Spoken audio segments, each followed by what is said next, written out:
ഇവിടെ ജമാഅത്ത് ഇസ്ലാമിയാണ് ഇവിടെ ആഭ്യന്തരമന്ത്രിയാകാൻ പോകുന്നത്. CPM തീരുമാനിച്ചിട്ടില്ല. CPM ഇങ്ങനെ പറയാൻ കഴിയോ? അത് മാത്രമല്ല, എങ്ങനെയാ ജമാഅത്ത് ഇസ്ലാമി പിന്നെ ഇവിടെ ആഭ്യന്തരമന്ത്രി ആവുക? ആഭ്യന്തരമന്ത്രി പോയിട്ട് ഒരു മന്ത്രിയാൻ കഴിയും അവർക്ക്? അതല്ലേ കേരളത്തിന്റെ സ്ഥിതി. ഇനി ഇവിടെ UDF അധികാരത്തിൽ വരാൻ പോകുന്നില്ല. UDF അധികാരത്തിൽ വരുമ്പോഴല്ലേ ജമാഅത്ത് അധികാരത്തിൽ വരുന്നില്ല എന്നുള്ള പ്രശ്നം പരിശോധിക്കേണ്ടത്. ഈ കേരളത്തിൽ UDF അധികാരത്തിൽ വരാൻ പോകുന്നില്ല. അപ്പൊ എങ്ങനെയാ ജമാഅത്ത് അധികാരത്തിൽ വരിക? അതുകൊണ്ട് എന്നാണ് നിലപാട്? CPM-ന്റെ നിലപാടാണ് ഞാൻ പറഞ്ഞത്. അതിൽ വ്യത്യസ്തമായിട്ട് ബാലൻ എന്തെങ്കിലും പറഞ്ഞിട്ടുണ്ടെങ്കിൽ നിങ്ങൾ ബാലനോട് സംസാരിച്ചിട്ട് ക്ലിയർ ചെയ്തു.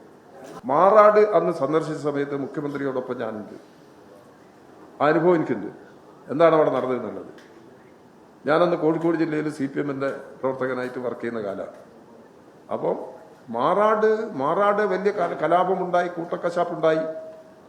അവിടെ ചെന്ന് നോക്കി. അവിടെ എന്താ സംഭവം? അതിന് മുമ്പ് എന്തായിരുന്നു സ്ഥിതി എന്താണെന്നറിയാം. അന്ന് ആന്റണിയ മുഖ്യമന്ത്രി.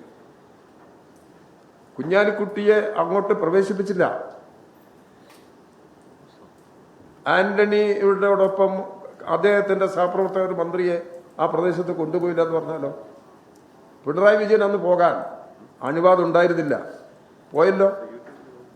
ഈ ദുരന്തമുണ്ടായ സ്ഥലത്ത് വർഗീയമായ അങ്ങേയറ്റത്തെ ഒരു ദുരന്തമാണ് അവിടെ ഉണ്ടായത്.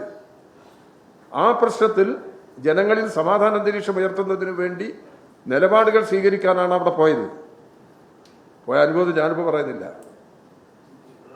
അതുകൊണ്ട് അത്തരം പ്രശ്നങ്ങളുണ്ട്. അതെല്ലാം സമൂഹത്തിൽ ഉണ്ടായ വിഷയങ്ങളാണ്. അതുമായി താരതമ്യം അതുമായിട്ടുള്ള ബന്ധത്തെക്കുറിച്ചാണ് ഇന്നലെ ചോദിച്ചോന്നൊന്നും എനിക്കറിയില്ല. മുഖ്യമന്ത്രി പത്രസമ്മേളനത്തിൽ പറഞ്ഞ് ഞാൻ കേട്ടിട്ടുണ്ട്.